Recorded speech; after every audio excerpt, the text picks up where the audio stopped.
welcome to the Independent Trucker Show right here, the Truckers Independent Broadcasting Network, with your hosts, John Grosvenor and JoJo Barretto. How you doing, JoJo?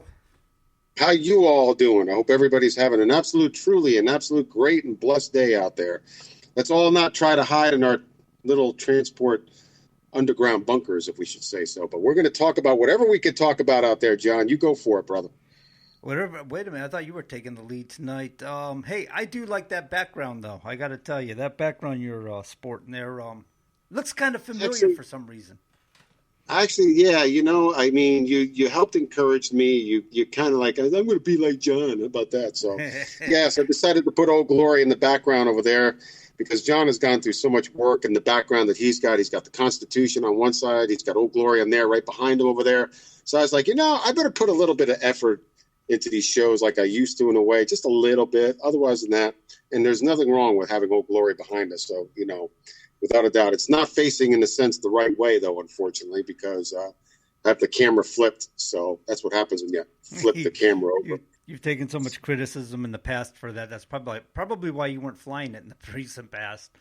Every time you do it that way, somebody complains. I heard somebody, they get mad because they either have it right. First off, it's a towel. It's an American flag towel that I have behind my seat sometimes. And then a lot of times I like to really have is the Palmaya for all our war veterans and for our MRA missing in action out there. So I never, ever want us to always forget our veterans as well. But it's amazing, actually, today, John, as a matter of fact, since the Biden administration has taken office, we were always kind of averaging and guessing, for instance, on how many truck drivers were out there. We always say about 3.5 million. But, the FMCSA seemed to have come up, or the DOT actually finally came up with some type of weird cockamamie estimate from what they used to say about 3.5 million to now we're at 4.7 million truck drivers here in the United States, at least registered CDL holders. Do we know how many that are active? We know how many have retired. We know how many that basically had gotten a CDL and said, forget it. Well, we probably know that's quite a few, but that's besides the point. But, in any case, that's basically, the skewed numbering. So as of today, like you say, John, we go from about 2,000 to 4,000 in audience. I say now we have about 200 and what you said. How many numbers you got there, Jack? God. What was your number? Oh, it's like 250,000 or something now. Yeah, why not? Yeah, sure. Hey, yeah, if they can make up numbers, we can make up numbers, right? Yeah, why not? We got about how many live showing up? Maybe about 16 to 35 to 40. You know what? We got 100. We're up at Trucker G level. How about that? We're going to be there. We're number one, baby. That's all there is to it. That's right. I like the way you talk. Hell yeah. Come on now. So why don't we give some love out there for all our other radio shows as well as to our great supporters out there. If you don't mind, John, I want to cut into that and get that kind of, out of the way because we always got to give love out there. If you know what I'm saying? Absolutely. So you do the show and I'll do the kind of promo. Wait a minute. We build this up. You were taking the lead. I thought you had things you wanted to talk about. You got to participate, John. You got to participate. Okay, I'll participate. You talk, I'll nod my head a lot. There you go. I'm not letting that happen, by the way. I know that's what you were going to do. Sorry. So you wanted to talk about some shows, or? Yeah, start up with the shows. Let them know. Let them know all about our other shows. Oh, you want me to talk about? I gotcha. We're splitting it. You're listening to the Independent Trucker Show right here Sunday night, every Sunday night at 6 o'clock. And tomorrow night will be Leland and Lisa Schmidt with Trucking with the Schmidts, of course. And they do a great show that comes on 8 o'clock Eastern Time, 7 o'clock Central, right here at TIBN. Tuesday night, 6 o'clock in the evening, we will have the Witches or the Witches Brew. They always do fun stuff. The women love the Witches Brew, They got quite a following there. It's a lot of fun to do the show with them. And, of course, Thursday night, Amazing Grace with Chaplain Scott Reed. You got to get your God on, folks, and, got to recover through the madness of the Witches show, right? So, Thursday night, 6 o'clock, 7 o'clock, rather, Eastern Time, Amazing Grace with Chaplain Scott Reed. They got a great following, JoJo. People really like that show. They get quite a few comments at times. What I like the most about that show, to be honest with you, it's very true what Scott Reed says, who I call the Holy Ghost Rider now, by the way. He used to be the Ghost Rider, but now he's the Holy Ghost Rider. But you cannot ever win any battle without God. That's all I can tell you right now, my friend. So I agree 100% with that, by the way. God bless them for a great show that they do. So would I be wrong to start the show out by saying somebody on Facebook was questioning whether Santa can say ho, ho, ho anymore? Because it might offend Camilla Harris. Go for it, John. Why not? Just go ahead. Why not throw it out there? Let's start it up. Go ahead. Start them. Get them riled up, John. Why not? Oh, man. I don't know. I thought the post was funny. I just did. Okay, fine. Be that way. Be chicken. The nation's first hope. In any case, let's give some love out there for our supporters, everybody out there. Listen, I understand how upsetting some people can be about what the brokerages that are out there. Well, rightload.com, my friends, is a direct way to get to the shipper as well as to the receiver. If you want to be able to really put a big foot right up to the nutsack of many of these brokers that are absolutely taking advantage of you out there, join rightload.com. Rightload.com is a direct service that will get you directly to the shippers and to the receivers without that middleman percentage that's being constantly taken away from you. So join Rightload. For now, it's free. I think that might change soon, so take advantage of it, because I'll tell you something right now. It is a great service that we can all utilize, and we can actually show to the brokers that there is something else out there that we can all utilize, my friends. We can't forget also about our good friend, Mr. Shane Schindler, a fellow truck driver that has a great products, actually. I'm going to be getting another one pretty soon, but who could ever say about the trucker stick? Everybody knows about that trucker stick. You use that trucker stick on your convex mirrors as well as to all of your windows that are out there that are very small, hard places to realistically get to. Shane is a great guy, fellow truck driver that invented not only just the trucker stick, but also a special vacuum device that I don't know exactly what it's named. It's been out in the market. It's already out in the TAs as well as the Petros. I will be getting a hold of one real soon. And for anybody out there that places probably the best comment or the best phone call, because to be honest with you, we are doing what we always usually do. We're winging this show like there is no absolute tomorrow. So we could actually use some audience participation for a change out there. So if you got a phone call of a great rant, a great trucky story, something that would be absolutely entertaining, we will send you a trucker stick, courtesy of Mr. Shane Schindler, as well as trucker stick out there. So, John, what do you think personally about AB5 that everybody out there is all in this absolute stir wind over for, which I'm one of them, I'm not going to lie. AB5 was actually a California bill. The PRO Act is what you're probably getting at, is the equivalent to AB5 on the federal level. Well, they're talking about classification of status as far as whether you're an independent contractor or you're going to be a employee, and what determines that. And they've already done that through the IRS. They've already made the regulations in the IRS. They already got determined what classifies you as an employee as opposed to being an independent contractor. They outlined everything in there, why they're putting that in this bill now, because it's really a bill built around to strengthen and enhance organized labor.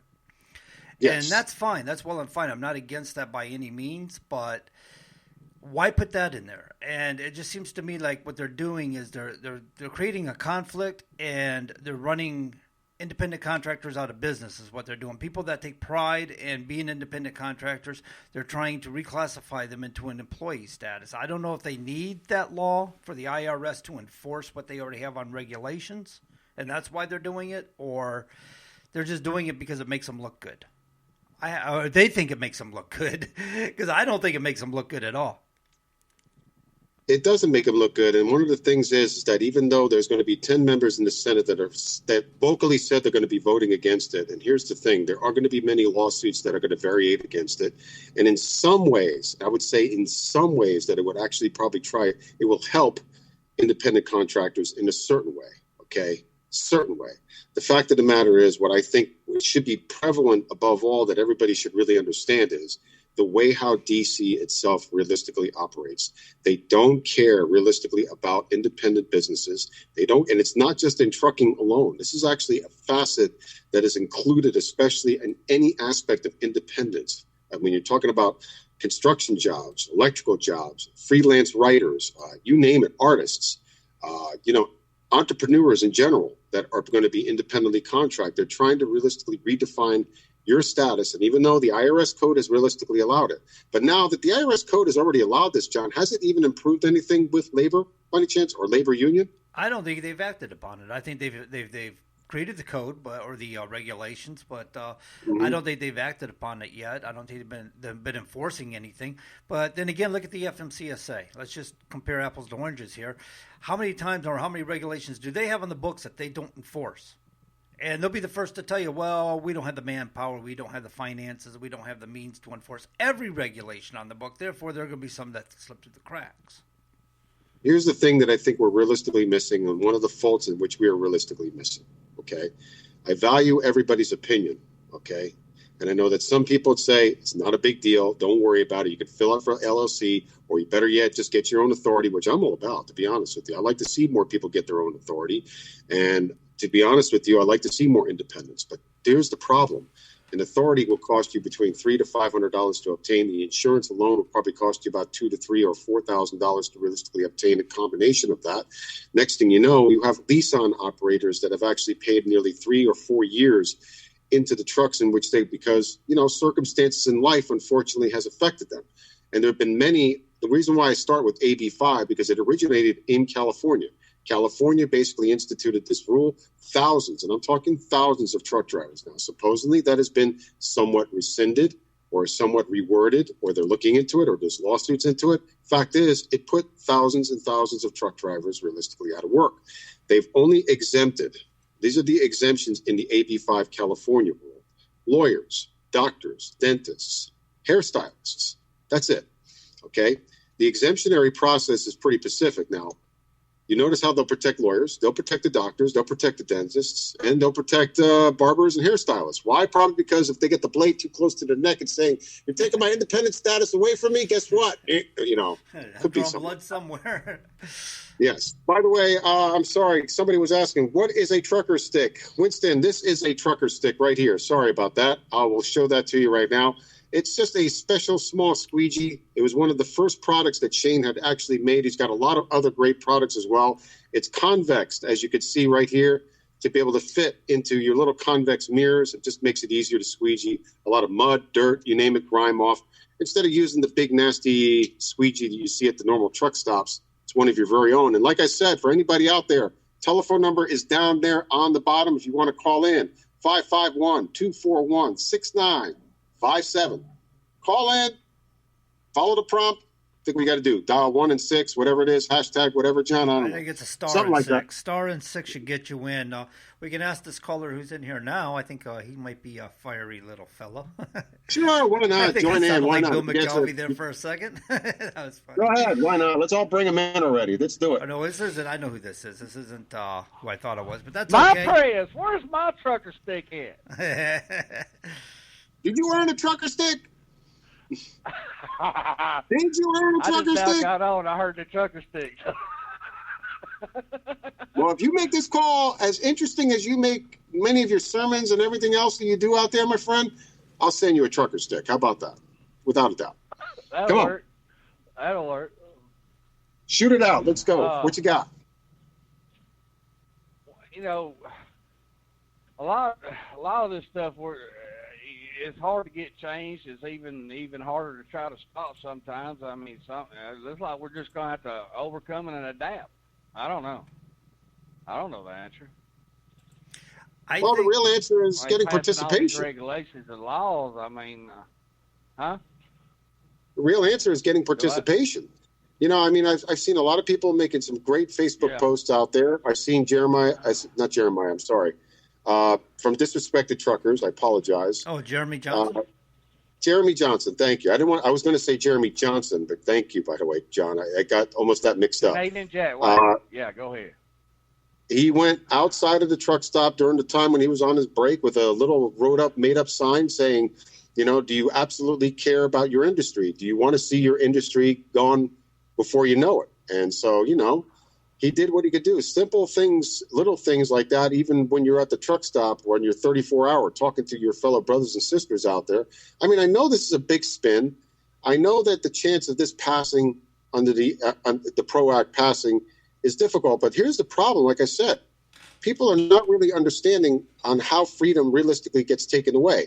Look how long it took for the ELD mandate to be pushed through. It was introduced back in 2000. Look how many years it took it to get into effect. And then it had to be attached under Map 21, under infrastructure bill. Look at the Denham addendum that Alan Smith had been fighting for years and years, calling for everybody to realistically be against this. They tried to introduce that bill twice into Congress. It failed. And they actually tried to tuck that bill measure underneath the Aviation Act, which, of course, thankfully, he spotted it. A lot of people were encouraged to actually fight against it, and it got taken out of that aviation bill. But what happens? Then it goes through the FMCSA, and the FMCSA that says they don't have the capacity or the manpower to realistically take care of these type of things, they granted an exemption, which an exemption will last for 5 years. So they granted an exemption for this. So no matter what, they're going to try. If they see, let me put it to you this way, D.C. politicians, when they see a chance, when they just have a sip of power and they have a chance of being able to take individual freedom away from you, and guess what? They cannot ever get enough of it. They're going to drink it by the barrel. They're going to drink it like there's no tomorrow, coming down all the way through, and they'll shove it. They'll shove it right down each and every single American help me out there. Help me understand something that's not in ethics violation now. Is the next thing they're going to be trying to push through is the insurance.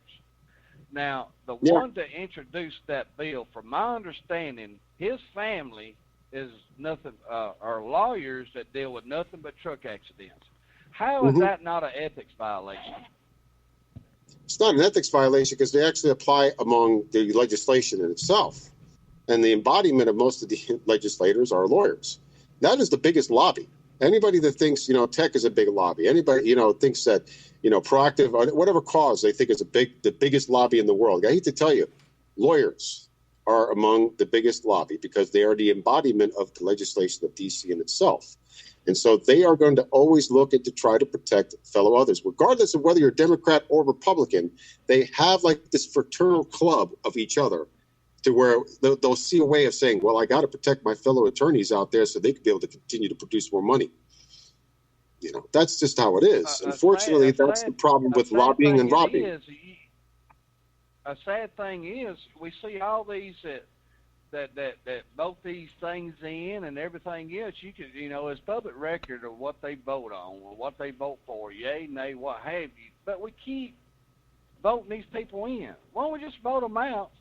Start somebody new. But, a lot of it, just like with the trucking thing, people don't know. And they don't care to do the research to look up. I mean, just like a lot of things they try to pass through, the PRO Act, the insurance, all that. You ask the majority of drivers out there in trucks, like, they have no clue. They don't know. And you got these own little Facebook groups or this or that, and it's the same club. We need to try to get more of the word out. People really need to understand where I know many of you, as well as many truck drivers, to be honest with you, are very, very conservative. They follow what the Republican Party would realistically say, okay? Granted, I have a very strong conservative streak. And then at the same time, then there's a group of people out there that feel that they're very pro-democratic and that the Democratic Party is going to realistically save the industry. I hate to tell you, but neither one of these two parties realistically give an absolute damn about you, period. They don't care. They care only about how to keep themselves in office, how to keep their money flowing, and at the same time, they only care about residing among their office. There are too few of politicians, supposed politicians, I should say, because I finally seen that they've become true constitutionalists in D.C., as well as in the Senate, as well as the House, and what we used to have, unfortunately, in the White House. Here's the problem. People become blinded by what media will continuously indoctrinate on what they say. Feed the people a lie over and over and over again. It makes people think it is the truth, and that's what comes down to it. So what we are basically being faced with, what we could be faced with? Well, we could only overcome where, like the Insurance Act that you were mentioning before, okay? We have to help inform people because many people who actually get their new authorities and they sign on and they get their insurance, they have a big whopping bill. Now, you normally, after the first year of your insurance, normally after the first year or second year, depending on how your driving record is, as long as you kept it clean, as long as you didn't have any accidents, it will drop down tremendously. It does. It almost drops in half. Problem is, that's not your liability, though. That's not your cargo liability insurance, okay? That's your actual liability insurance. And now your liability insurance is realistically going to be placed in stake. So you're at 2 or 3 million, or most people only have about 100,000 to 250,000. Then you're going to be required to have either 4 or 5 million, depending on what happens in the final bill measure after it goes through committees and gets approved. Then you're looking at higher liability itself. Then your insurance is going to jump back up to what it was at the first year. I don't know about you guys, but a couple of $1,000s more each year I could use towards my benefit of business rather than continuously paying it to waste even more money. It's just a matter of financial control and trying to be able to financially burden more of the independents out there. And they want to cater more to the big carriers. There used to be a thing called trip leasing years ago. And I think that's where the industry is going to have to go, is you get your own DOT authority. So say if I want to be working for Landstar, I'm going to get my own DOT authority. And I use their insurance as long as I'm pulling their load. Oh, no, this is liability, though. This isn't cargo. It's not going to work. It's not going to work under liability. No, that's the problem. And that's what a lot of people are not really understanding. When they're saying, for instance, well, my insurance just dropped by half. Well, if this bill measure goes through and you have about $4 or $5 million liability, that's the problem where people are not understanding. So that is what's going to happen if you don't stand up, be proactive, write to your legislators, get involved, be informed, be educated, spread the word out there, like and share what we're all, all of us are realistically trying to do to be able to help the industry to inform you. And if you don't, then guess what? If you're going to wonder what's going to happen in the next 10 or 15 years, or even sooner, on why the industry continues to deteriorate, then guess what? Look at your own self at the mirror. That's all I could realistically tell you, because I am very proud of doing whatever I possibly can. It ain't in comparison to what a lot of other people have done, but I'm very proud to know that I'm standing up for what is realistically right and true for many of our fellow hardworking Americans, because as you know, right now, Congress passed nearly a $1.9 trillion stimulus package bill, okay? Only 8% of that stimulus package bill is only going to realistically to COVID-19. Only 2.4% of $1.9 million is going to help small businesses. This is another piece of absolute proof, again, over and over again, on how government does not care. And this is the problem that you people are not getting through your heads.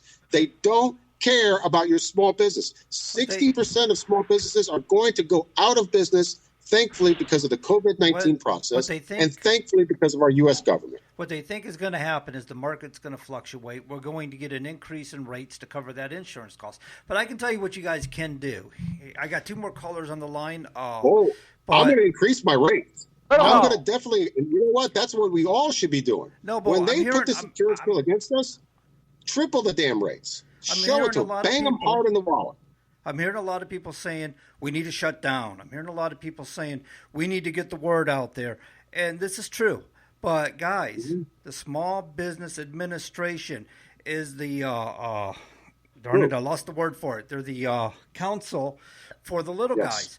We do have the Unfunded Mandates Act, and we do have the Regulatory Flexibility Act, and that all falls to the responsibility of the Small Business Administration. Now is the time to get on the horn with those folks. Now is the time to start beating down their doors and say we need some representation as small carriers, because we're not going to make this. If you're not going to represent us, if you're not going to speak up for us, if you're not going to contact the Office of Management and Budget at the White House and say you can't let this go through because it's going to wipe us out of business, it's going to hurt the economy. It's time to start writing letters to the subcommittee for economy. It's time to start doing the real work. Because you're not going to get a shutdown, guys. It's not going to happen because there's too many people out there not listening to us. As Joe says all the time, we might have a couple thousand people watch this show. We might have a couple thousand people might actually get involved. It's 2,000 people out of 4-some-odd million truck drivers. You're using my line now, John. I'm sorry. I gave you the credit. I gave you the credit, brother. But it's not going. You're not going to get a shutdown at that capacity. I'm sorry, it's just not going. And I don't like saying it that way because I hate it when people shut me down like that. Say it's not going to happen. Well, John. No, and I know what you're really meaning, and I know what you're really trying to say. In other words, I will promote as well as even help among trying to encourage anybody to do whatever efforts they realistically can. You feel the same way, John. To be honest with you, and the thing is, but in the reality, of what it's going to produce. But what they're really trying to do, to be honest, is get the word out, get people to be more encouraged to realistically try to stand up. God bless them for it. I hope every bit of success. I know there's a big effort that's going on in Indianapolis. I don't know much about it, to be honest with you, my friends. I'm not saying that I'm for it or against it in any way. Me and John are not saying we're for it or against it in any way, but we encourage you all to at least be there, to participate. I did not fully, agreed with the May Day protest. Many of you know this.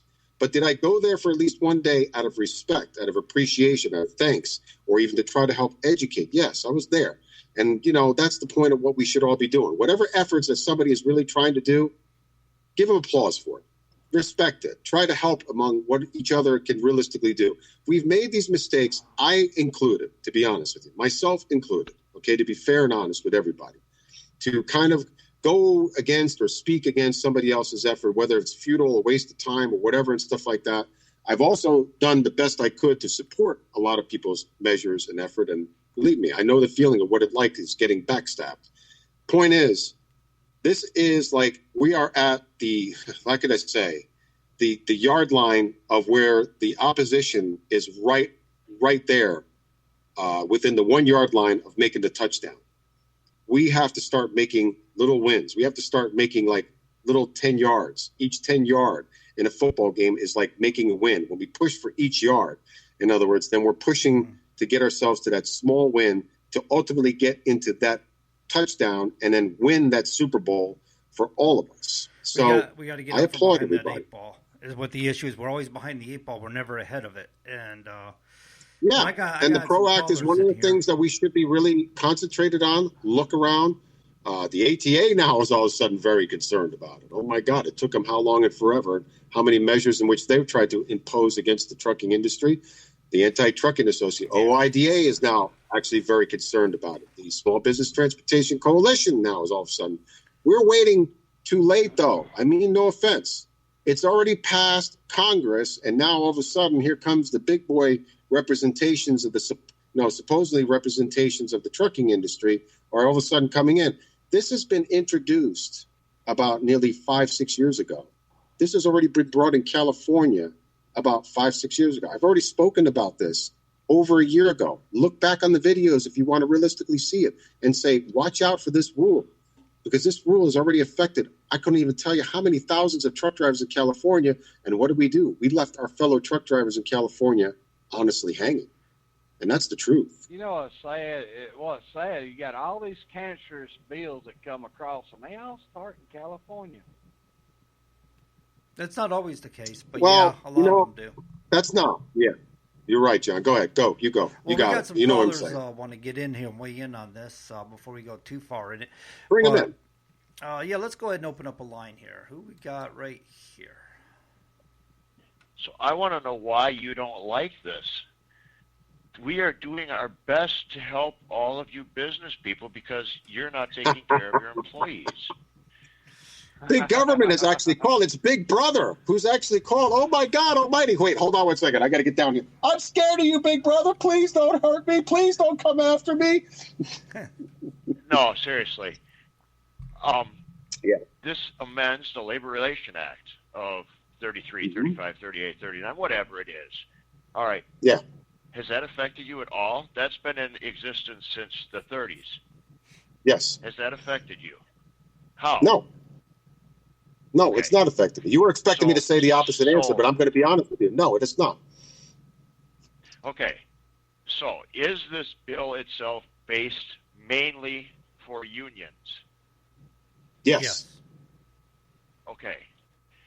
I am with you, or I'm by myself. I know I'm with some people that say the unions are outdated, don't need to be here. They had their time and their place in the 30s, 40s, 50s, 60s. But I agree. Everything they fought for is now a law. We're protected by the feds because everything they fought for has become a law. There's no reason for unions anymore other than to launder money for the government.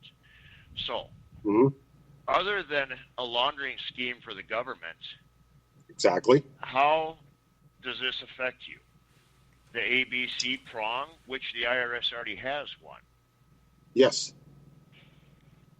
Okay, the IRS already has that. That sets us as an independent contractor. I'm not saying this is a good bill.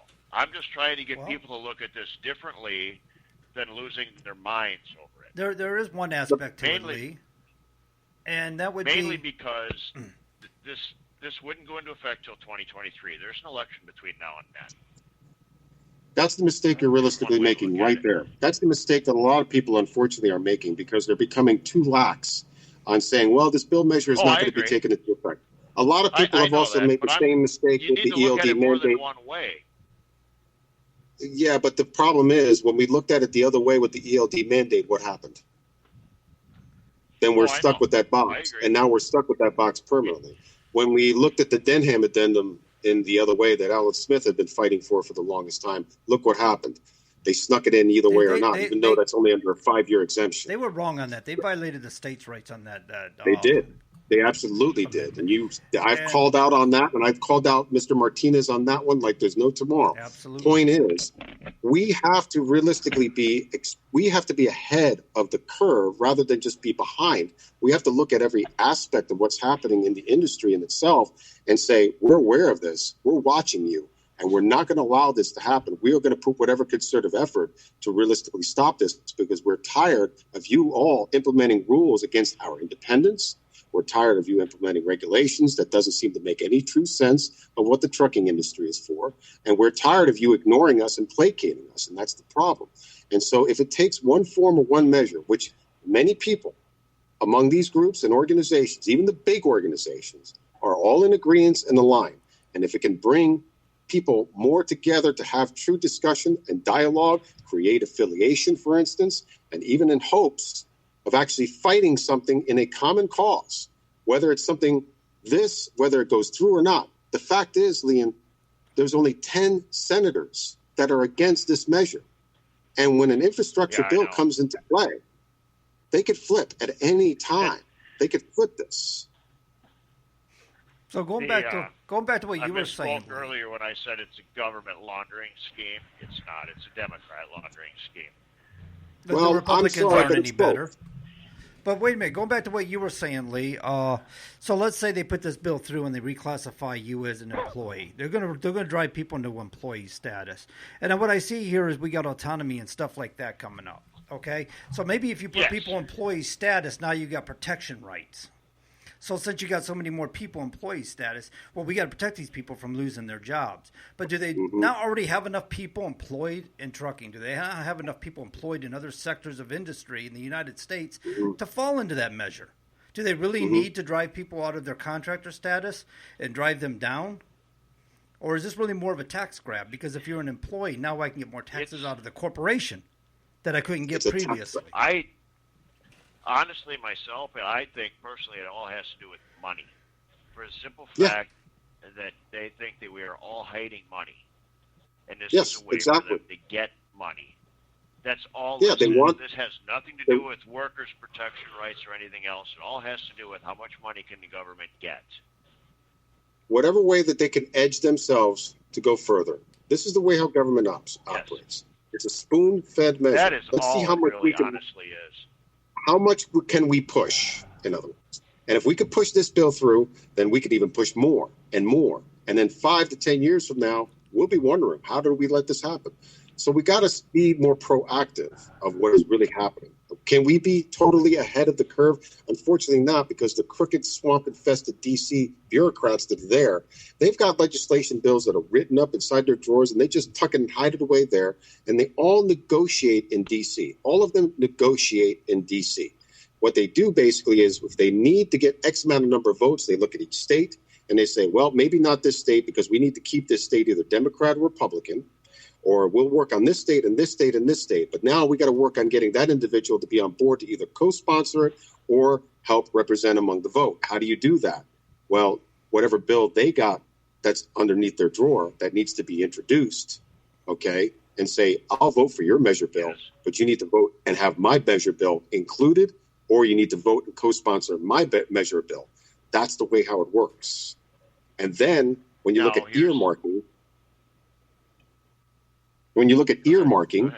Earmarking means that they get X amount of funds to their district to appease among their constituents, because D.C. does not give a rat's ass damn. Everybody continuously keep pointing out the approval numbers in D.C. on the federal level. They don't care about those approval numbers. They can care less if those approval numbers sink even below 1,000%.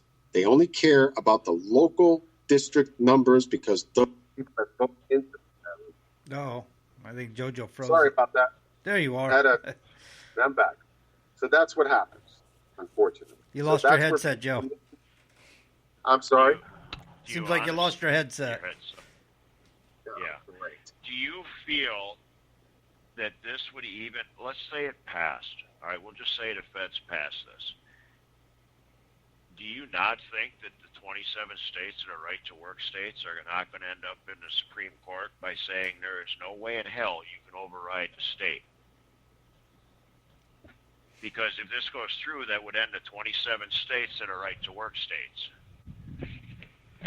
Well, now you're getting into state nullification, right? If a state chooses not to follow a Yes. certain federal law, they can nullify it Yes. within their state. They do have the means to do so. Yes. So Back again. that is another thing that would prevent this from going through. You know, That's not my a prevention, state- to be honest with you. That is not a prevention. Here's the problem with that theory. I was hearing that theory before, and I respect it. I understand where you're coming from. The lawsuits that would have to be applied will have to be applied into the federal level. Then it has to go to the circuit court level. And, of course, if none of those torts realistically agree, then it winds up going to the Supreme Court level. You've seen how well that OOIDA made their lawsuit case against the ELD mandate. They won in the federal court, but they lost in the circuit court. Do you think that they stood any chance of having it heard in the Supreme Court level? No. And that's the problem. The Supreme Court is already in its balance of fear. They're not going to necessarily make political decisions. You see this all the time. For 2A rights, for instance, the Heller Act, which was a great win for the Second Amendment, but unfortunately was also a win for the states under the 10th Amendment, because it allowed states to be able to make their various laws as well as within each state. So that's the problem.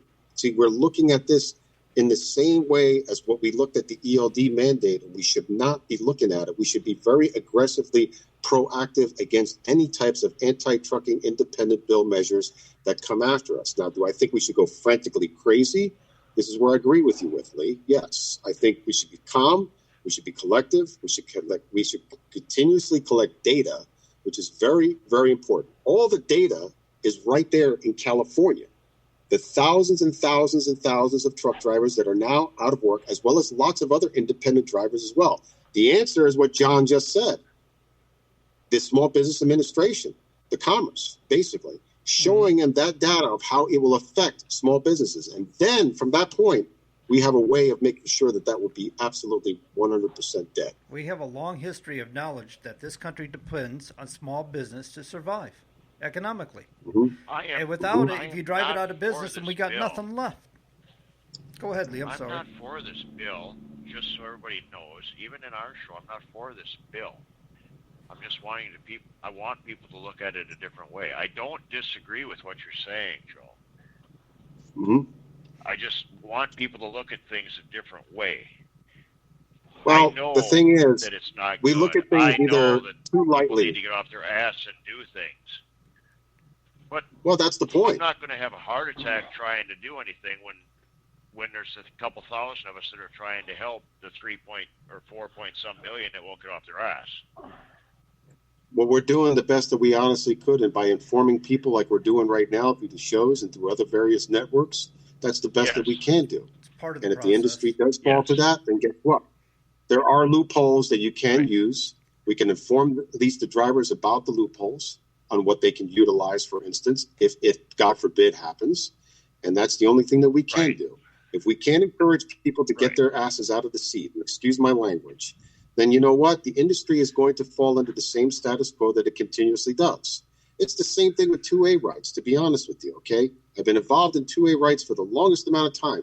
You'll hear everybody out there saying, they're not going to take my gun, I'll get my gun, and this will be civil war. Well, it's not even necessary. I could post it out there. Have you made public comment to the ATF against any type of rulemaking procedures in which they do? Have you contacted legislators that you are against any of the measures in which you are realistically do? We're talking 150 plus million gun owners in the United States, my friends. And I can guarantee you that less than not even 10% are very active in the roles of fighting for the advocacy for the Second Amendment. That's something that is very sad. It works like that in every aspect. A lot of people just don't know how, but we have the counterpart, Mr. Leland Schmidt. Are you guys in the same room, or should I? Huh? No, I'll mute out so you guys can talk with her. All right. Thank you, Leland. We appreciate your input, though. God bless you. Thank you, guys. Hey, Lisa. Hi, guys. How you doing? So I'm doing well. It's another day, another day of fight.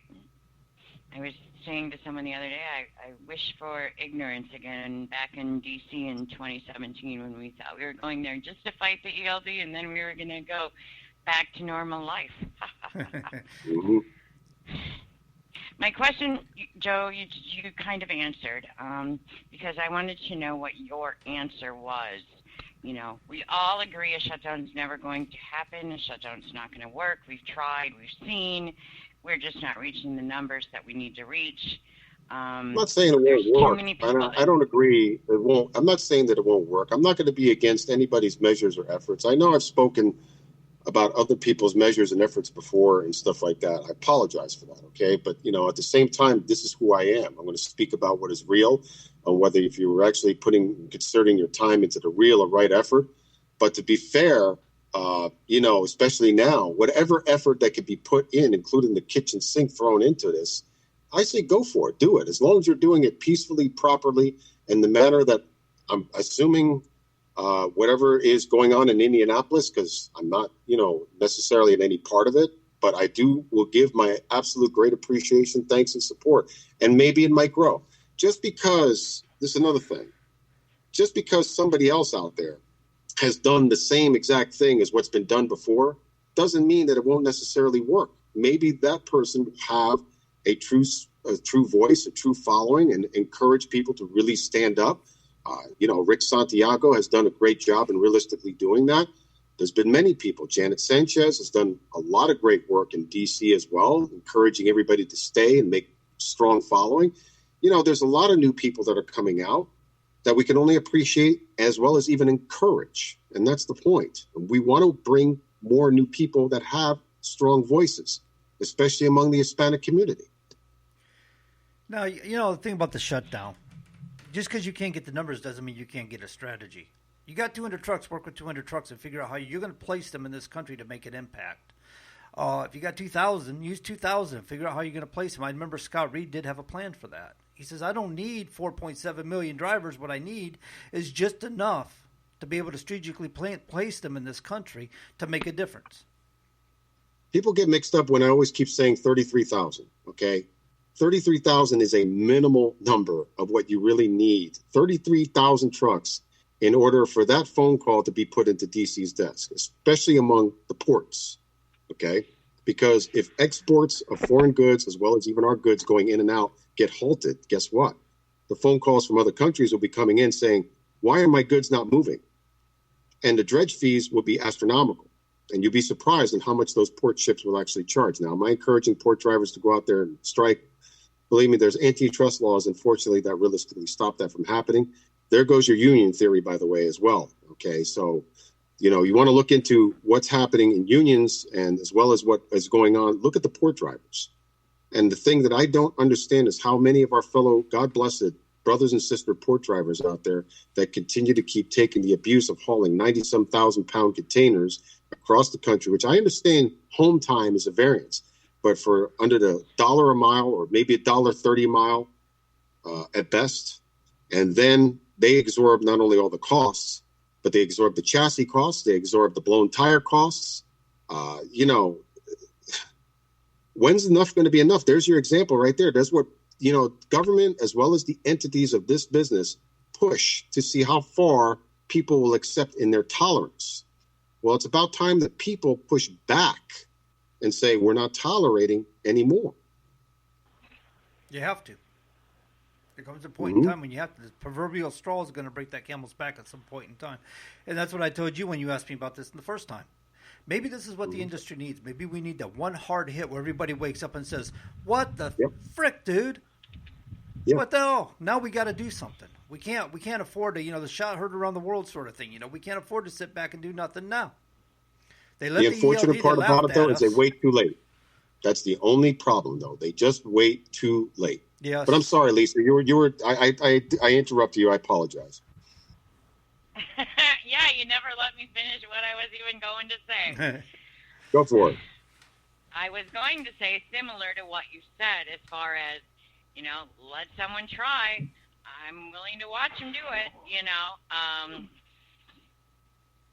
So there's another thing that people need to be aware of right now in addition to this bill.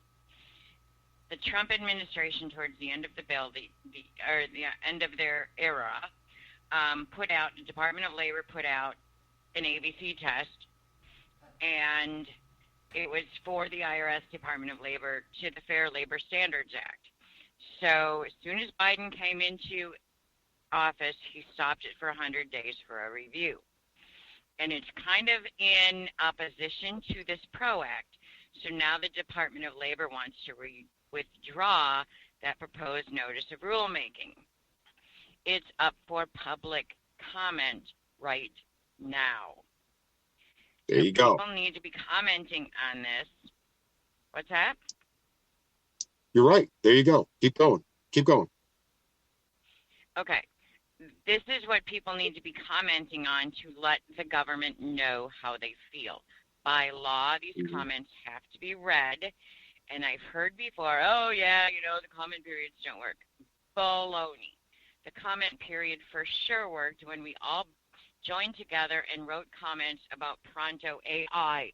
We won that, so to speak. If you're saying win or lose, we won. Now we need to do it again. This is a public comment period. And just so everybody knows, this is not just truckers this is affecting. There's the freelance writers on Twitter that have an amazing campaign, and they're all doing comments on this too. So we need to, do that too. We can't say, hey, those guys, they're fighting stronger than we are, and this is our livelihood. So if anybody wants it, I can post the link. I can tell you the numbers. Write a comment as far as how these ABC rules affect your ability to feed your family. The government has stated over and over and over they want data, but data is how it affects you. If they have someone in there saying that I'm going to lose, my whole job, $75,000, $85,000 a year, $100,000 a year, whatever it is you make, you need to write that in there, that's how much you're going to lose. They need to read what kind of an effect this has on people.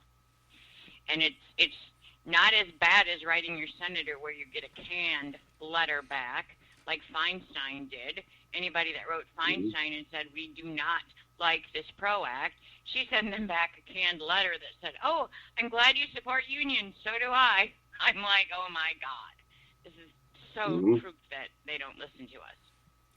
There's a lot of people that probably have never even heard about it. I think that's very important that we try to get that. If you could post that link onto there, we'd really, really appreciate it. Really appreciate it if you could. Yep. And I know Candace has been super instrumental in getting this out there. So I'm going to find the link and share it in this. I'll share it right in this broadcast so y'all can find it. That'd be awesome. And it says right on there, make a public comment.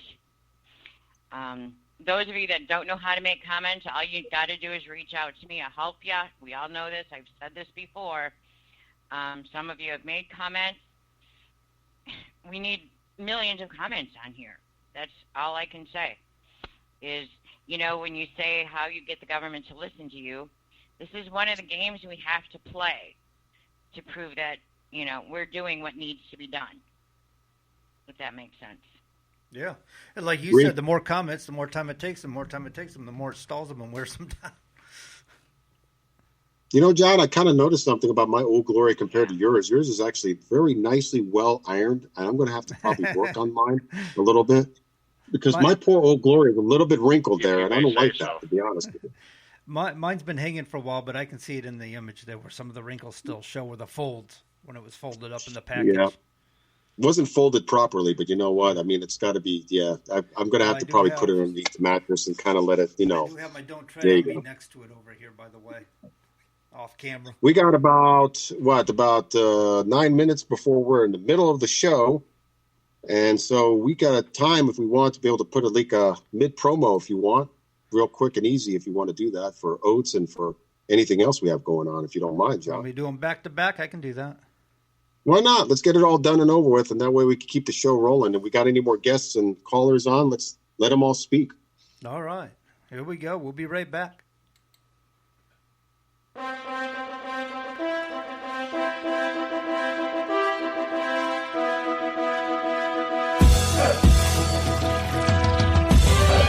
Break 19. Go ahead, break. Well, thank you, driver. Let me tell you about Oats. That's the outrageous American truck show at the Holmes County Fairgrounds at Harvest Ridge in beautiful Millersburg, Ohio. This event is happening July 8th through the 11th of 2021. This is not your typical truck show. We are featuring semi-truck pulls, bull riding, 2 days and nights of concerts, comedians, fireworks, a beer garden, and vendors. Of course, we will be having a Sunday church service. This will be the single greatest truck show that you will ever attend in trucking. Tickets come in 1-day passes, 2-day passes, and 4-day passes. Booths are available to vendors. To order your tickets, visit us at oats2021.com. That's OATS2021.com. You won't want to miss this event. Visit the site at oats2021.com and get your tickets today.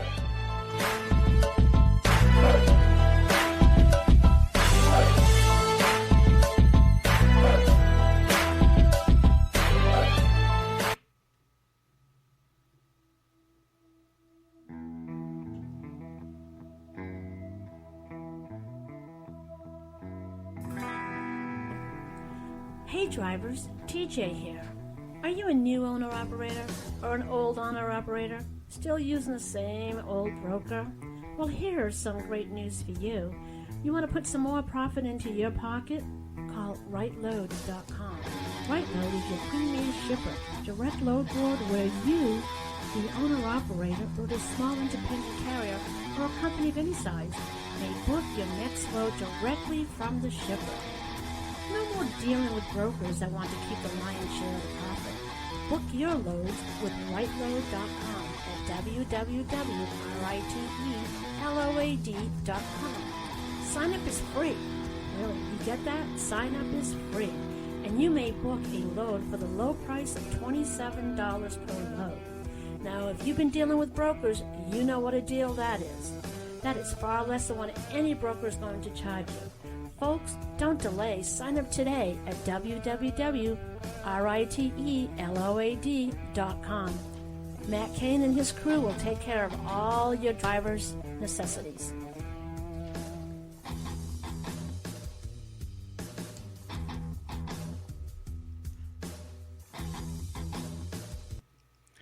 I see Sean. Got to tell you, John, kudos on that right load promo that TJ did, by the way. That is fantastic. Yeah, she sells that it pretty good. Great job.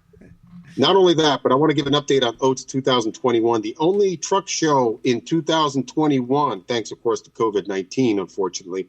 4-day passes are now officially sold out, by the way, already. So there are no 4-day passes that are available for Oats 2021. I'm telling you, my friends, this is going to be a fantastic, great show. It's going to be a true truck show. It's going to be a trucker appreciation show. It's not going to be the typical vendor type of show, which many of you know, unfortunately, because, Matt's, unfortunately, has been canceled. Many of you already know that already because it's already past the time for Matt's, I believe. And GATS is permanently canceled. It's done. It's not going to come back. I don't know why. It's not right. Personally, a lot of people like GATS even sometimes better than Matt sometimes. So Oats is even if they were on, I'm going to make a fair comparison.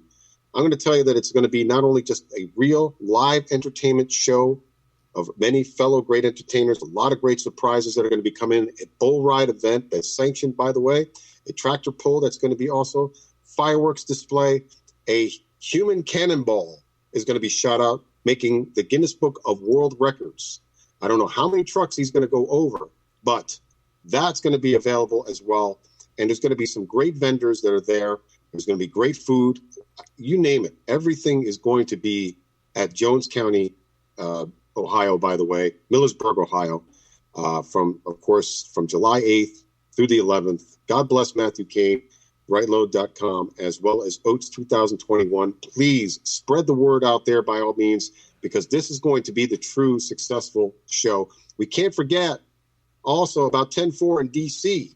10-4 in D.C., my friends, is a terrific event. If you want to be right there, right in D.C., standing up for your rights, regardless of what organization or group that you are a part of, join with 10-4 in D.C., my friends. Those guys have done so much great hard work in order to bring a fantastic event that brings true unification that I hope for everybody to participate in. God bless everybody that has done their hard work, Fred Bowerman, everybody, when it comes to 10-4 in D.C. So, John, we got anybody on the mic, or what we got going on? We still got Lisa and Lee, or their mics are open anytime they'd like to jump in. I wanted to say good evening to Vicky. Say good evening back to her. She's an avid watcher here on the shows here at TIBN, and we appreciate you for that. Sean Thank Mitchell. You, Vicky. If nobody's understanding his statement by calling me a cheap bastard, I just didn't want to have to afford to spend the $2.4 million to buy the villa for the girls. There you go. We're all cheap, to be honest with you. So I hate to say it. We're just independent truck drivers, guys. That's all we are. We're just average Joe, hardworking, blue-collar type people, and we're just doing whatever we possibly can. John and Lisa and Lee, everybody has done everything. They've sunk every bit of their time and money that they could ever possibly do to be able to create such a great format for each and every single one of you to participate, to listen, to learn, to hopefully be involved and understand what's really happening in our industry and as well as our constitutional freedom. Wait a minute. Speaking of formats, we also got a new social media network, Truckers Unite for Freedom. Has a new I was just going to kind of segue into that, but I'm going to let you go for it. Go for it, John. On it. Hey, Sean, tell that story. That's all right. You got it. I can't remember the lady's name, Sean. We do have Truckers Unite for Freedom social media network because a lot of guys have, over a period of time, have complained about Facebook, the fact that they're censoring conservative thought. They're censoring people for what they say. They're going back 6 years and putting people in Facebook jail for stuff they posted 6 years ago. Let's just face it, guys. The artificial intelligence just isn't working, okay? Autonomous trucks just aren't going to work like they want them to.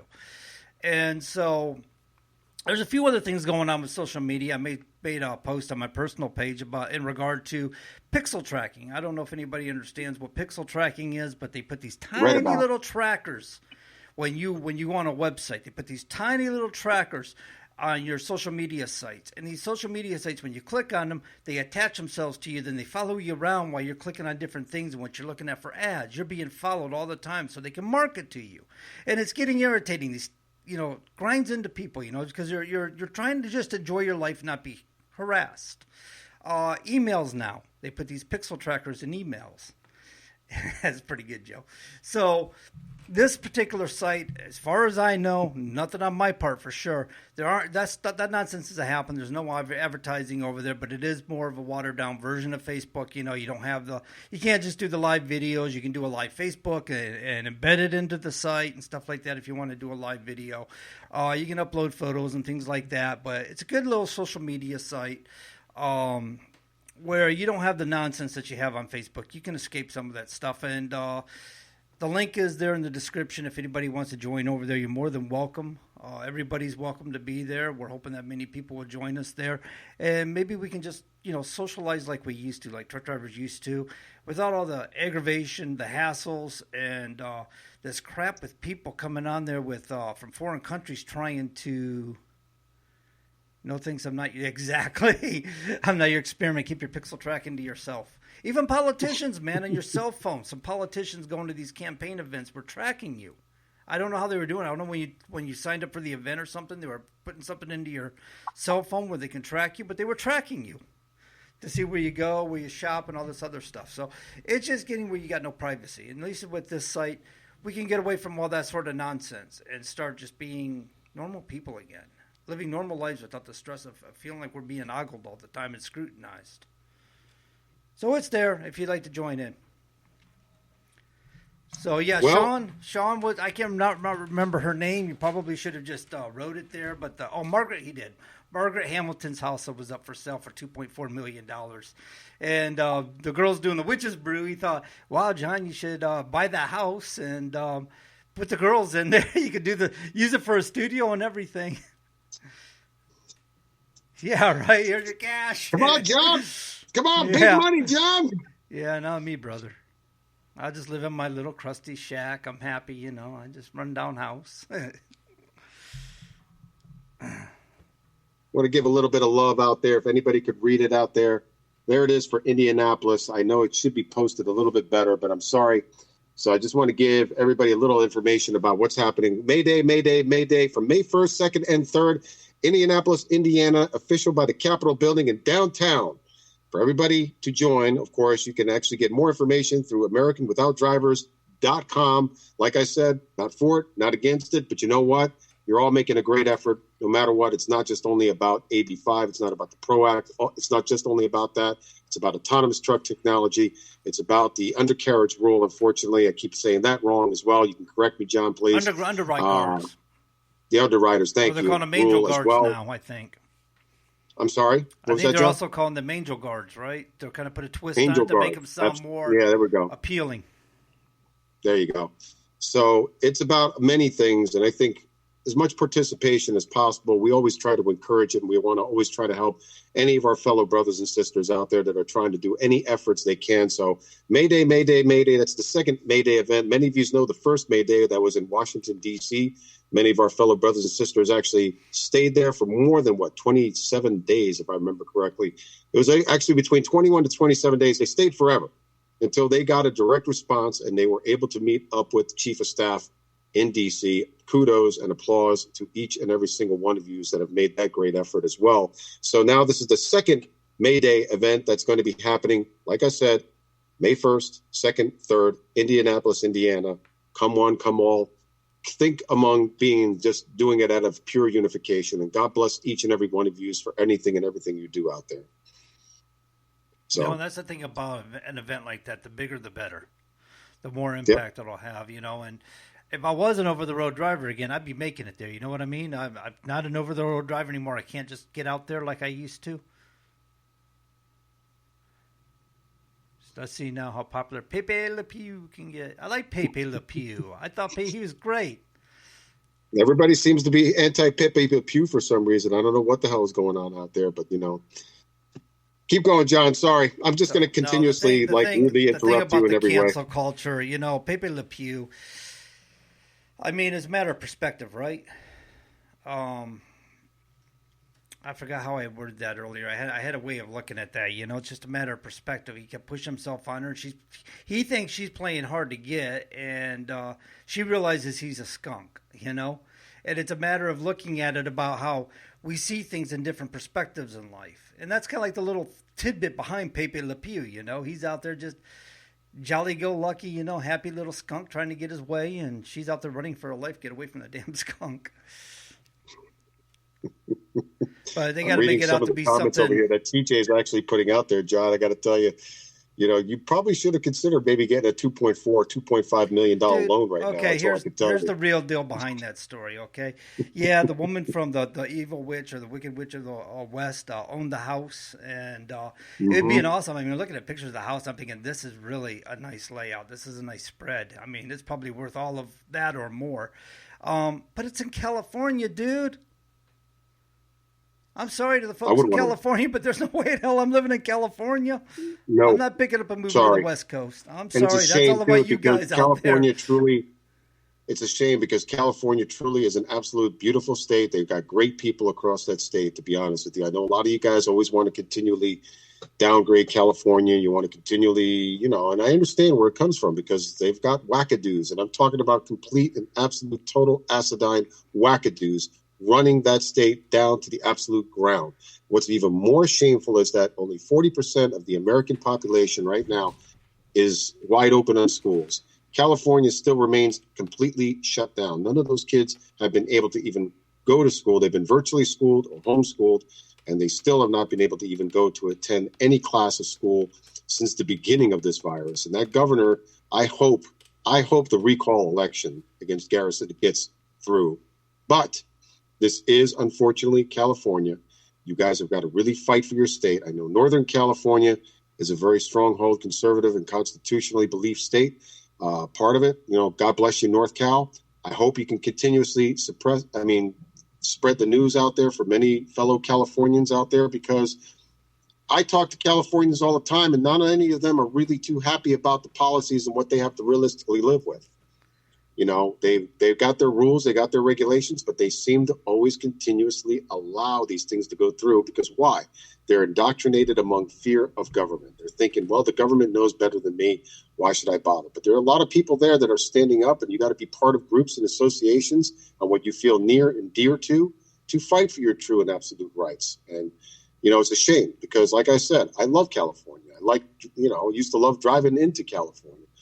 Now, not so much, unfortunately. It's a very tough state. The AB5 rule that's been put into effect against many of our fellow Californians have devastatingly, not just in trucking, but in broad among jobs. And as you can see, this new administration that made this promise for jobs, the promise for the blue-collar worker, the promise to all the unions and everybody else, has already been a direct failure within his first 30 days in office already. So more times will come to see what will happen. I was going we'll see what since TJ said we can move the house here, and I probably got enough property out back, maybe I can just stick it back there next to the brook. I was looking at it, I'm thinking, well, how much was that house? And I'm thinking, Leland would haul that for a fair price. And well, he got the capability. He's got the truck to do it. I see TJ nominated Sean to pay for the move, and being the Irishman he is, I know he'll pony right up.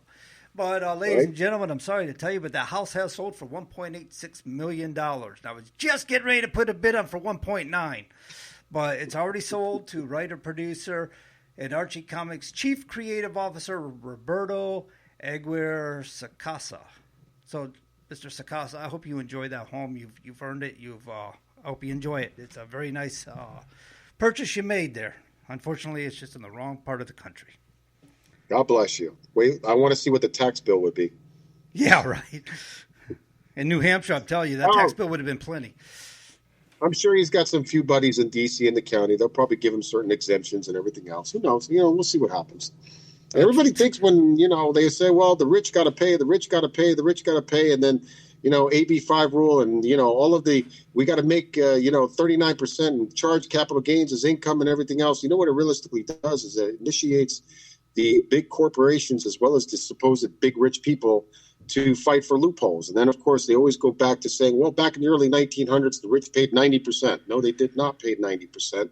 They utilized loopholes, and they've actually only averagely paid from 13 to 26 or maybe 28% most in taxes. And that was all the way back before the days when this was at a 90% tax bracket against the rich. And I'm sorry to tell you, it's not going to happen like that. These people are very smart. They know how to utilize loopholes. They know how to lobby. They know how to use their money to lobby in their benefit. And the only people that will be continuously paying over and over again for the mistakes that government continuously creates is we the people itself, the true blue, hardworking American class of hardworking families across America that are going to unfortunately continue to keep paying for the mistakes that our faltering government and our feckless politicians continuously create. The old rule of thumb, JoJo, is that, well, as far as I know, there's no law saying you have to pay taxes, but there's a law saying you have to file taxes. Of course, I guess if they claim that's what you owe, that's what you owe. I actually know a person that says he just pays what he feels like he wants to contribute, and that's it. And he says he gets away with it, okay? Because the truth of the matter is, once you make over a certain amount of money, the IRS can't go after you like they can. Between $250,000 and $350,000, $405,000, somewhere around there, that's their target point, because you're probably not going to be able to fight them at that point. Once somebody reaches a certain monetary level where they can hire the attorneys, they'll just wear the IRS down, man. There's so many laws and so many loopholes and so much crap. It ain't worth their while. Well, people living in stigmata back in the early 70s and 60s, and as well as even in the 80s, that the IRS had a lot of power to be able to come after people. And what they really did actually is they actually went right into their bank accounts and just, boom, took their money right out of their bank accounts before you know it. And then there was times in which the IRS had came in and used the Treasury Department to actually seize among property, as well as even companies and stuff. And so, people live on that previous fear. Nowadays, they got forgiveness programs. And yet now we have COVID. If there's but only one thing you could be thankful about COVID, I should say, is right now the IRS is not looking to be one-on-one person with you right now. So there's something there you could be thankful about COVID. When people say there's nothing to be thankful about COVID, well, the IRS is not coming to your house person to person to audit you, by the way, just to let you know that. They're going to have you carry your cell phone and run it through your drawers and stuff and look through your Exactly. They can do it online, and they'll take what they want to take, believe me, but they're not going to be there in person in front of you. You do recall what president signed that into effect, right, with all the forgiveness and that was President. I'm sorry? Bill. I said you do recall what president signed that into effect, all the forgiveness and stuff when they tapered back on the IRS for their aggressiveness. That was I don't know that. That was under Bill Clinton. That was in the 1990s. In Bill Clinton's days. Yeah. Okay. No. They pushed back on that look, stuff. I'm not anti-Bill Clinton, but I'm not really for Bill Clinton either. A lot of people would say, well, Bill Clinton was the second president to initiate a balanced budget. Okay. It's very easy to introduce a balanced budget if you cut our military. Very easy, to be honest. Just cut our military spending, and guess what? Boom, you have a balanced budget. That's what Tulsi Gabbard said. I'm sorry? That's what Tulsi Gabbard said. She was going to cut our military by at least in half. Yeah. So at the time when the balanced budget came in, that was towards the end of his first election, and then we had a second election, which he easily won, unfortunately. And after that, that's when the dot-com bubble burst, and guess what? What happened to our balanced budget? It went away very quickly. Unfortunately, now that's when the real estate bubble, because we were destined to be in recession towards the end of Bill Clinton's days. But the real estate bubble came in to replace the dot-com bubble, and that's why we were hit so hard during the time of the Bush administration. Am I making any excuses for the Bush administrations on that particular period of recession? No, not at all, because they failed just as badly. They were just as bad. They were encouraging people to go out and spend money and remortgage their homes, knowing that bubble was going to burst too, and they were setting people up for failure.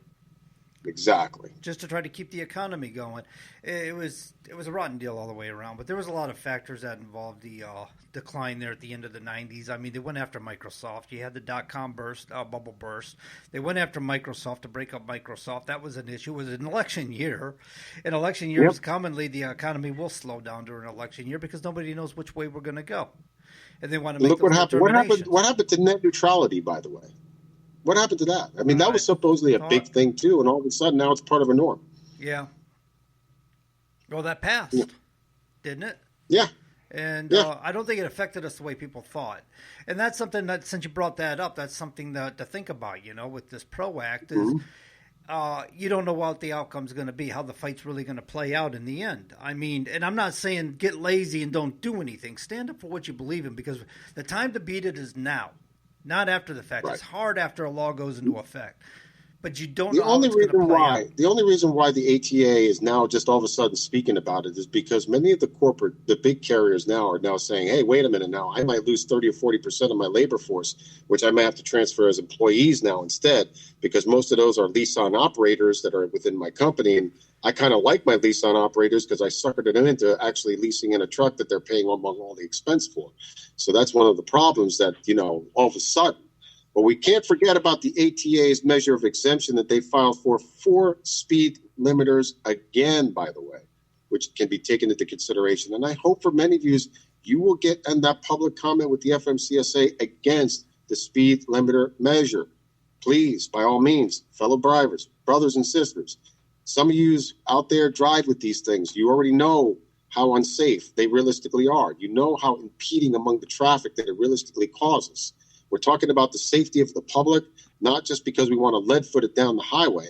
We're talking about that you're taking away another ability of our own natural ability of what we know what to do when we're out on the highway. We have to be run under such a nanny state like this? Come on, let's be honest. It's ridiculous, and they're asking for more unsafe practice. I need to interrupt. Go ahead. Excuse me. Go for it. Excuse me. Joe, I know that you're a big Bernie Sanders fan. And I know that you've met with him before on behalf of the truck drivers. So I just wanted to let you know that he is one of the ranking members on the Senate committee that is currently holding this PRO Act. So I'm thinking you need to pull out your Meet with Bernie Sanders shirt again and take one for the team. Yeah, no, Bernie, not doing that. Bernie No. needs a hug, No. Joe. Bernie needs Let a me hug. tell you something honestly, okay? Bernie Sanders, when I've met with him, to be honest with you, okay, I'm not saying that he wasn't necessarily interested or really in tuned or informed about the issue of it. But when you shake the man's hand, you know that that man has never, ever, ever, ever worked a day in his absolute life for sure. I can tell you that much right now. That's all I can. That's all I'm going to say. If you shake that man's hand, and you know for sure that that man has never worked a day of his life, so how is he even going to even know or care about what we're really going through? I'm not saying it's not hopeless, but just giving a little food for thought on that one. Okay. Yeah, and I took it really I just bad thought for the I'd throw team. that out there. Sure. No, that's no problem. Look, I met with Democrats. I've met with Republicans. I supported actually a Democratic, wasn't necessarily a Democrat. It was actually it was a bipartisan bill measure that Colin Peterson out of the great state of Minnesota, who was also a Democrat, for the 10 truck or under ELD exemption. Here's a problem that people don't really understand. When you're thinking that it's going to be Republicans or either the Democrats that are going to save whatever fight that you're trying to fight for, guess what? It's not going to happen. You have to, unfortunately, go to both sides and try to realistically negotiate and encourage, try to get as many co-sponsors and bring a bipartisan bill measure in order you want to be pushed through. Unfortunately, Colin Peterson's bill died under committee, and it died under both sides of the committee, if you look at the spectrum of it, okay? The Democrats basically tucked that bill right underneath their feet. They wouldn't allow it to be heard on the House floor. And it's really shameful because 10 trucks or under could have been ELD exempt if we really pushed hard for it. And it didn't happen. I spent a lot of time, a lot of money, a lot of efforts in the concern of that. Won't deny it. Any case, I know that I did my very best. And I hope that for many people, it was not just me. It was the Grain Association, the Dairy Farmers Association, especially the Soybean Farmers Association in that particular district that realistically pushed that through. I just tried to do whatever I could to help encourage you. Want to be free from the mandate? There was your opportunity. 10 trucks or underneath their own authority, could have been free from the ELD mandate, regardless of what year your truck would have been. Providing that got out of committee and got passed through Senate or Congress. I'm sorry? Providing that got out of committee. Yeah, if it would have been, but unfortunately it would have went to the Senate, then it would have went to the Senate committees, and if the wording of the language of any bill, like any bill measure that goes to the Senate, if the wording of the language is not exactly the same, then it gets pushed back into Congress. And so, a standalone bill measure, no, it would have not realistically passed, but could it have been attached underneath the infrastructure bill? Yeah, it could have happened. Yeah. And we tried our best to have it introduced twice into legislation. Unfortunately, like I said, not enough people willing to really stand up and fight, to be honest with you, and to encourage. The phone should have been ringing off the phone on every committee House member there saying, get this through and bring this to the floor and let the House debate it. And it didn't happen. Sometimes they Lost stall opportunity, them. guys. Sometimes they stall them too because they don't want it to happen. We don't know what's going on behind the scenes. But the main theme to this tonight really is get on it before it becomes a law, guys. That's what we're really trying to say. Get on it before it becomes a law because it's damn near impossible to remove a law, to get a law repealed. It can be done, but to get their interest, when they'll tell you, "Oh, we already put too much work, and we already put too much time, and we don't want to go back and revisit that. It's a done deal, and a lot of money's been spent." And they don't want to go. They don't want to return and revisit it. So if you can stall it now or stop it now, then that's key.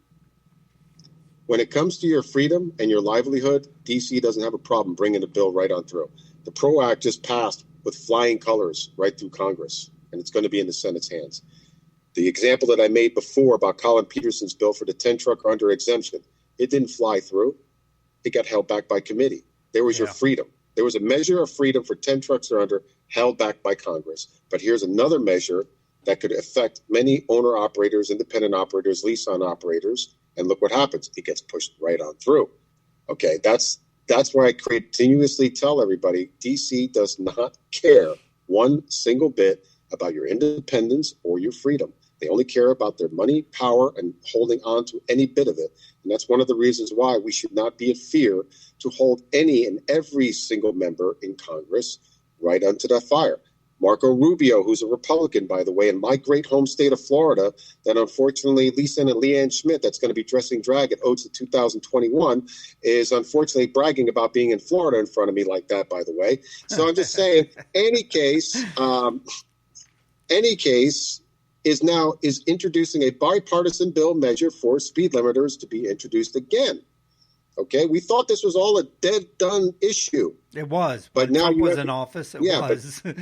They had to wait till they could revoke that executive order. Now they revoked this executive order. It's full steam ahead for them, man. It's not just that one. We're going to have to face a lot of things. And right now we got the Democratic Congress, with a Democrat president, and we got a lot to deal with these 2 years. Yep. And don't get me wrong. I know a lot of people get fired up and they'll say you're just an anti-Republican. And then I'll have demagogues out there saying you're an anti-Democrat. I don't believe in neither, and I'm very proud of it. I'm sorry. I do not swear my allegiance to a party. I swear to the Constitution in itself, and that's one of the things that we should be doing. We should be saying, you know what, the hell with these two parties that are basically ruining our true deterioration of our freedom of our country. I mean, personally, Donald Trump wasn't necessarily a true hardcore, Republican. He was a conservative. He basically believed in constitutional belief. That's what it came down to it, okay? Did he have a charismatic way of expressing it? Was he an arrogant guy to say it? Yeah, he was. He was an ass. I ain't going to lie. But he got the job done. Yep. He got the job done the way that people really wanted it. And so, unfortunately, people out there among the opposition and the establishment didn't like somebody from the outside. The Lawyers Club, by the way, okay, did not like a corporate man who knows business to be in charge of this country. Didn't want that. No. Instead, they said, nope, he's not following our pattern. He's not following our lead. So we're going to do whatever we can to destroy him. And that's what they did for the last 4 years, to try to do nothing but destroy him. They wanted a puppet. So now they need puppets, and they didn't get one with him. Well, now they got a puppet. And now everything is all back to the way how things were. Open borders is now back again. Higher taxes, higher fuel costs. Now we're back all to the way how the establishment wants. I'm just wondering how many of you people are going to really wake up and understand what's happening to our nation if we let the establishment embodiment of monarchists run our country. I'm not sure how we stop them when they cheat the vote. Yeah. Just cooking a version of potatoes and grilled in beautiful Vero Beach, Florida. Well, you're in Vero Beach, Florida, by the way.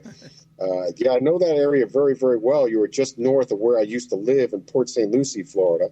I would encourage you to, being that you're probably at the TA, which I'm pretty sure that's where you're at, Leanne Rhymes, you should go to the beach. Go right to the beach. Go right to Vero Beach Inlet right there and, head to the conch house. And while you're doing that, get over to the inlet, into the Barrier Islands, travel north, and there's a beautiful nuclear power plant right there that you could dunk yourself in and radiate yourself in, by the way.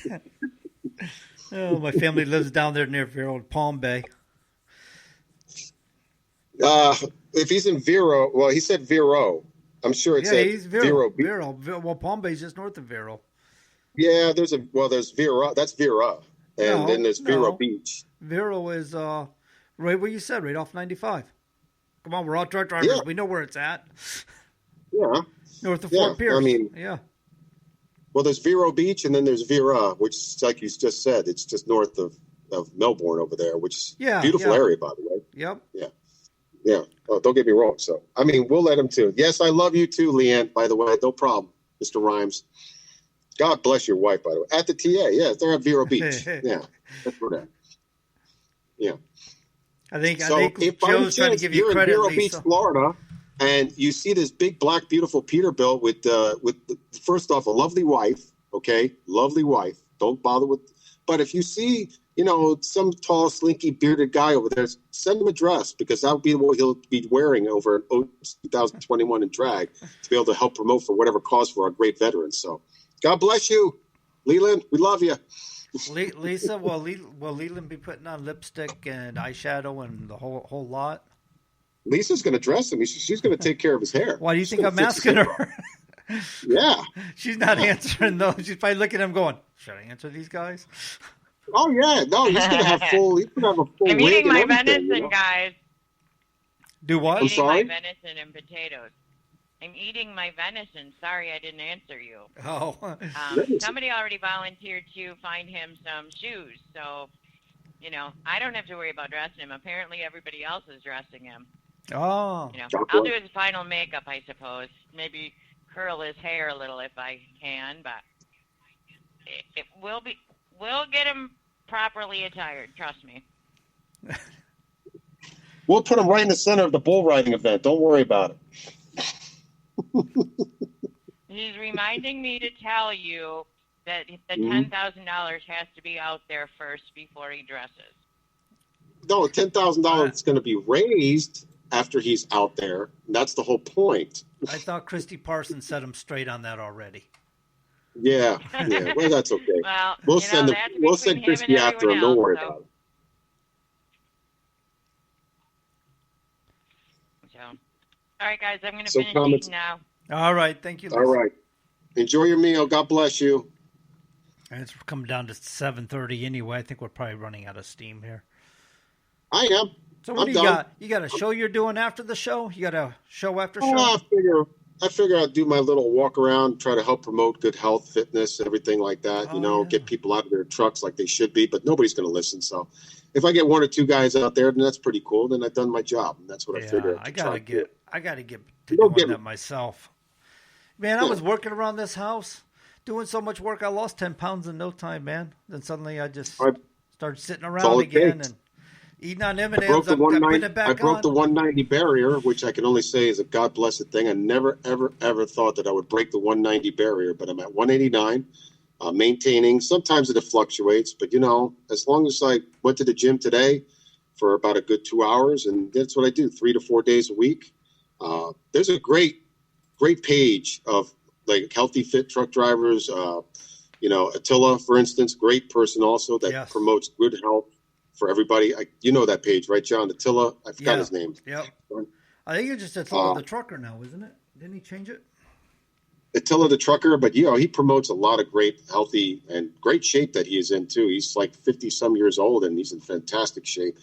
And we just try to achieve whatever we could realistically achieve out there for anybody to become, more fit, more healthier. It doesn't mean that you have to, work out 3-4 times a day a week, but if you just do a little casual walk around the truck stop a couple of times here and there, try to keep diabetes realistically away from you. Try to help reduce your cholesterol. Try to, get away from all of the unnecessary foods in which we are kind of always confronted with. I mean, are there healthier choices? Yes.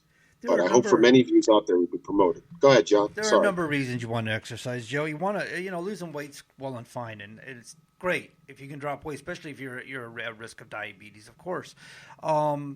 As you age and stuff, your muscles tend to tighten up. If you're not exercising, moving them, getting them stretched out. There's kinetic stretching, when you're moving and stuff. That you get your muscles stretched out. When you're stretching your muscles, you're releasing toxins that get built up into your muscles, which causes problems. Like I said, your muscles tighten up and they start pulling against your bones in various ways, and this starts causing joint displacement, which leads to arthritis and premature arthritis and things like that. And then this is how people end up getting humped over. I have seen truck drivers years ago that sit in the seat so much and didn't exercise, didn't move around, didn't get flexible like they need to. They start stiffening up. I have seen guys that walk around like an ape. They're literally fat, bent over, can't stand up straight anymore because it hurts their lower back so bad. They're practically I do it for all of the above, but the most important reason above all is to stay hot and sexy for my girlfriend, and I ain't going to lie. Yeah, right? There you go. Yeah, okay, yep. Mr. Freud, everything's for sex. Yep, exactly. Yep, I'm not going to deny it one single bit. No, yep. But yeah, there are a lot of good reasons to exercise, and for good health. It's not just about losing weight. Losing weight's great, and that's a great part of it. Mm-hmm. You got to burn a lot of energy and reduce your calories. Well, it's a self-esteem issue. That's the real problem, John. That's one of the reasons why we got a lot of people having a problem really trying to really stand up for themselves too, because they've been browbeaten for so dang long from many of these big-ass mega carriers that continuously tell them this is what you got to do, this is the way it's got to be done, and if you don't like it, then fine, go find another job, and they do. But then they go into another place that has a whole other different type of set of rules, and so they just get continuously browbeaten and deteriorated over and over again. And that's one of the things we got to try to help inspire many of our fellow drivers to say, look, it's not like this if you let it happen. You can. I mean, I'm a truck driver. I've been a truck driver for over 20 some years. And, not that I used to smoke 2 packs a day of cigarettes, used to drink a gallon of coffee. I was 272 pounds. Did it take tragedy for me to get myself back into shape? Yes, it did. I'm not going to deny that. But, the point is, something out there has to really, it shouldn't take tragedy for you to realistically do that. I mean, you could set just a simple 10 or 15 pound goal to make yourself better. And it's not hard, just take your time. Don't overstress it. There's a lot of diet plans that are out there. I don't necessarily suggest diet plans because you got to stick to that specific diet in order for it to sustain. You'll lose weight and it'll last for maybe a year, 6 months, maybe a year and a half. You get off that diet, and before you know it, boom, you're back into the same track again.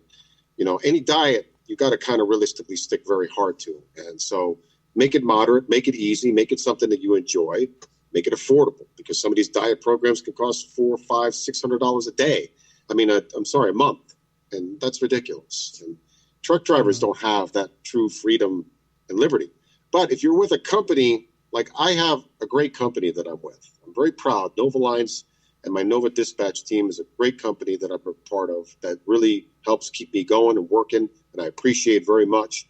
And they allow me. It's not like they don't allow me. I allow myself. I got my PC to go to the gym. If you're with a company that won't even allow you to have personal conveyance to do what you could do, they could trust you with $200,000 worth of equipment, $1 million worth of cargo, but they won't allow you to have PC to travel to either to the store to get your proper food or to just even go to a gym or to get your medications. You're with the wrong company. That's all I can tell you. You need to leave that company and find a company that will not only allow you to be paid the way that you should be respected, treated the way you should be respected, and have your freedom like you should be respected. People deal with sedentary lifestyle as truck drivers, and we have a lot of time to think. And sometimes we think too much on our issues, on our problems, stresses of the job, and we dwell on it, and that leads to depression. And oftentimes when they get into this state of mind, then they don't feel much like getting up and moving around. But, the biggest thing, if I'm going to say anything about exercise and getting healthy is I wouldn't put great expectations on it. I wouldn't think I'm going to lose 30, 40, 50, 60 pounds. I would just, get moving. That's all I'm saying. Just get out of the truck. Yep. I used to do it. I used to take and just park the truck at the truck stop and walk away. And I'd just walk. Sometimes I found myself in neighborhoods just walking. Nice. You'd be amazed so nice out what here. You're in a strange environment. You'd be really amazed. A simple 10, 15, 30-pound kettlebell that you can carry in your truck, and you'd be amazed in the type of exercise. Just one simple kettlebell and just walking around the truck stop. Now, wintertime, in certain areas, I can understand that. You want to be very cautious and careful on where you park and where you got to be, you got to watch your surroundings. But, if somebody's going to come out and attack you, you take the kettlebell and just throw right at them and you knock them right out with it and you'll be fine. Don't worry about it. We do take a risk as truck drivers for going out there. And sometimes you can be in a bad neighborhood and don't know it. But, you gauge things. But like I was saying, just walking is great exercise. If you're not going to get the kettlebell, you don't have the kettlebell, you don't have room for the kettlebell, whatever, just start walking and moving around. It's the biggest thing because you're going to get your lungs starting to move around and stuff. You breathing. Before you know it, you start to get into a more brisk walk and, just enjoy your, you got to enjoy what it is you do. That's what I'm trying to get at here. Once you learn to enjoy what it is you do and take the time to enjoy it and do it, it gets better for you. You want to do more. You start feeling more vibrant and you'll get into it. That's, I just don't, sometimes you hear these guys that are trying to be motivational speakers and they get out there and they give these people the impression, you're just going to drop 20 pounds in a week, man. You just do what I tell you to do. Right. Everything's going to be good. And it just sets people up to feel like, for failure. Yeah, just get into a simple routine to get yourself started, and it would help encourage you. Now that the months are starting to get a little bit better, I don't have a problem walking in the cold because the cold actually raises your body temperature up. You burn more calories realistically that way. Now, if it's 12 minus degrees outside, that's a whole damn different story. And if you got 10 feet of snow out there, then that's a whole different story as well. So, but now that it's season is starting to come in, spring is starting to come in.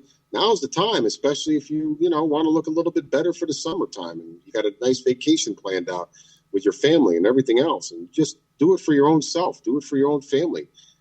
Look at your kids, for instance, and say, I want to see my kids not only get married, but, graduate high school and be there. That's the whole thing. Yeah. And I do see that, unfortunately, a lot of our fellow drivers out there that are, badly in shape. There's reasons for it, unfortunately. It's not only just laziness that everybody wants to realistically depict. I don't deny it. But, depression is something that runs rampantly, unfortunately, in the trucking industry. We are constant thinkers. We think even when we sleep. There's always adversities in what we have to realistically go through as truck drivers. It's a strain among families. And, the mighty dollar is always the thing that seems to always want to kick in first. You're saying, I got to make money to pay the mortgage. I got to make money to take care of the kids. I got money, got to make money, no matter what. Okay. Step back a little bit. Okay. When you get older and you have a very serious health ailment, like cancer, for instance, or diabetes, how much money do you think you're going to be spending to try to realistically treat yourself from that? Why do you not just slow down, take care of yourself, try to do whatever you can just to shave whatever pounds you can, and, put yourself in a better place, and, you'll have more energy, more activity for yourself. Joints, for instance, glycosamine magnesium is one of the best things, especially for truck drivers with bad backs, like Leland was saying. Get into a magnesium program that will really help you out, help a lot of your joints out there. So, take them twice a day. That would be one of the best things. I do it myself. I take fish oil, glycosamine magnesium twice a day. I take quite a bit of supplements, zinc as well. There's nothing wrong with supplementing. Everybody says, oh my God, that's cheating. No, it's not. Supplementing is part of your good health. That's the whole point. You're putting in vitamins that you're not necessarily putting in out of the burger joint that you're going to feed yourself into, So go to the store, for instance, and shop for your own food and fill your refrigerators up with food out of the store rather than wasting a ton of money, which you'd see how much more it costs to continuously eat out there anyway. I don't hardly eat anything in the truck stops, to be honest with you. I stay away from them. I hope for many people they would consider just trying. Doing those little bit of things would help. Absolutely. I see Sean didn't have a problem with his fuel injector after all. Awesome. Oh, there you go. Michael said his diabetes cost him $70,000 with a hospital stay. Yeah, there you go. So you may not think it may cost you now, but it will cost you in the long run. And that's the only thing I can tell. And that's what I'll just try to promote. And don't get me wrong, I'll do some ranting out there too. So, I'll only be on for maybe about 15, 20 minutes. And then, my girl will be calling and then I'll go handle that. So there you go. I know by experience, nothing gets between JoJo and his girl. That's As it should be. Sorry. As it should be. be. Come first. I agree. But yeah, I think we've had a pretty good run tonight. I think we covered a lot of ground, and hopefully Attila, you're 100% right too, my friend. Yes, glycosamine chlorides is actually, I do have that as well. Just as when you get older, magnesium is also, I'm pretty sure you could agree. That's the man right there, Attila, I believe. I hope it is. Guy no chance. Great guy. Great for health and fitness. I hope that's him. That is him. I watch his video. Yeah, I watch his videos a lot, by the way. Guys, I'm telling you, that's a man that's in shape. Okay, I'm proud of the shape that I'm in, but I believe, he's about the same age as me. I'm 49 years old, and that man's in shape.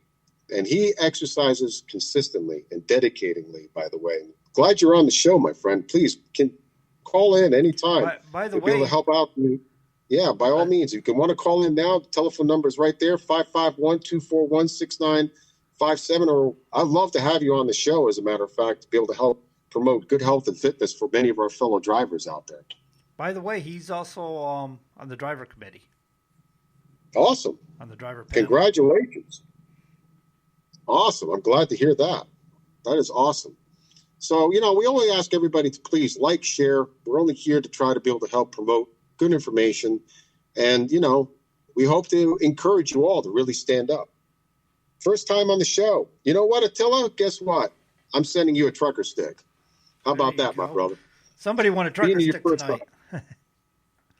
Why not? I'm sending him a trucker stick. If you can message me, PM me if you don't mind, and just give me an address that you feel safe that you want me to send it to, I'll have Shane Schindler send you a trucker stick, my brother. So God bless. I appreciate everything you do. Love your videos too, by the way. So there we go. Are we done? Do what? Are we done? I think we're done. I think we're absolutely I think we're done. I think we're done. I think we can think Yeah. to cover. So I think guess 20 we're just minutes gonna they think roll on anybody out. else can recover from. Yeah. Yeah, right. All right, so we'll take a moment and thank everybody for coming on the show tonight. Those who called in and those who made comments. The comments are important; they do help. Shares and help a lot too to get the show out there. But that's just the way the algorithms work. The more you share, the more you like, and the more you comment, the better things go. We hope everybody enjoyed the show, had a good time here with us tonight, and always remember, keep the greasy side down, the shiny side up. Stay in between the lines and safe travel wherever you may be going. And we're gone. God bless you.